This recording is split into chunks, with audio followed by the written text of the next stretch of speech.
Në këtë studim, pashën diçka që për herë të parë doli, besoj unë në këto hulumtimet të opinionit publik, është identiteti kosovar. Dhe kur ju pyesni për identitet, dhe kam pas disa zgjedhje, apo jo kanë pas drejt të zgjedhin disa identitete, shqiptari i Kosovës e zgjedh identitetin parsor shqiptar, por 36% gati kanë zgjedh kosovar. Çka po ndodh?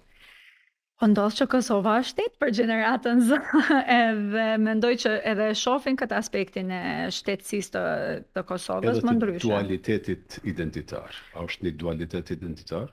Po, edhe për të çuditur, ndoshta që fakti që nuk e shohim më si rrezik, ndoshta dualitetin identitar, sepse ka qenë një kohë që ndjenim që identiteti jonë është në pyetje ose është në rrezik. Edhe gjithmonë kemi qenë shqiptar. Po, edhe ti në atë moment mobilizohesh, edhe thua, jo, gjithë do jemi shqiptar, do e mbrojmë veten edhe njëri tjetrin, edhe do jemi Edhe ndoshta fakti që ky rrezik, edhe pse nuk është jo ekzistent, mund të themi që është jo ekzistent, po edhe ajo që thatë ju është një ballafaqim me mungesat e sigurisë që ka treguar që ndoshta edhe mirë jemi, do me thënë mund t'ja dalim, kështu që është kjo mungesa e aspektit të rrezikut edhe të frikës, që të bën ty, që ndjehesh ashtu.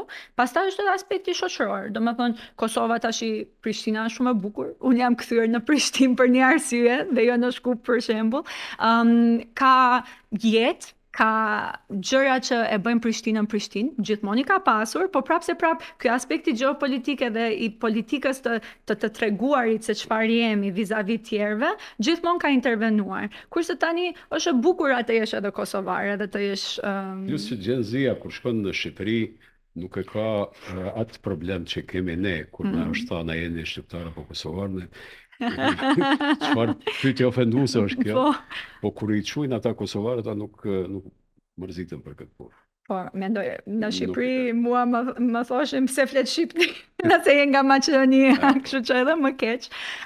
Po është ky aspekt, domethënë, plus prap, domethënë te Gen Z-ja ndoshta është transferuar edhe kjo idea që kemi krijuar një shtet, edhe të qenurit kosovar nuk del kundër të qenurit shqiptar, nuk është në kundërshtim. Jo, është dualitet identiteti, është me atë që njeri po ndërtohet brenda shtetit të Kosovës edhe për këta është krejtësisht natyrshme. Edhe është shumë e bukur që të mund ta kesh, se për shembull, ja eksperienca ime nga Maqedonia. Unë ndoshta edhe për arsye personale të gjetjes të vetvetes, e kam bërë edhe këtë aspektin e citizenship, domethënë qytetarisë edhe shtetësisë. Se në frëngjisht edhe në italisht edhe në anglisht është citoyenite ose qytetëria, po te neve del çuditshëm në shqip kjo fjalë. Kështu që shtetësia.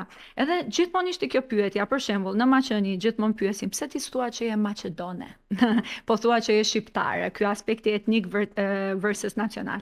Po është edhe kjo se unë i pyesja te pyetësori që kam pasur, çfarë e bën një qytetar të mirë, edhe çfarë e bën një maqedon të mirë ose një shqiptar të mirë. Edhe doja të shifja a janë të lidhura identitetet. Edhe gjithmonë maqedonas mirej në aspektin etnik. Asnjëherë as edhe vetë maqedonësit nuk e shifnin identitetin si civik, si qytetar, por në aspektin etnik. Kështu që edhe Maqedonia si shtet nuk është munduar asnjëherë ndoshta që të rriste një identitet maqedonas në aspektin e shtetësisë, por të asaj të mbrojtjes të një etnie. Kështu që është ky friksioni. Edhe unë nuk them dot që jam maqedona, se them jam shqiptare nga Maqedonia. Kështu që ky është identiteti, s'ma do goja që them ndryshe. Kështu që kjo është edhe aspekti politikës të shtetit. Dhe identiteti edhe çfarë kuptimi ka. Kështu që nga perspektiva e kësaj, ky dualiteti e shoh unë si diçka të bukur, edhe si diçka pozitive që tregon që në vend që të ketë tension, ndoshta ka një lëshim të këtij tensionit, edhe mund të sjellë ndoshta gjëra më të bukura.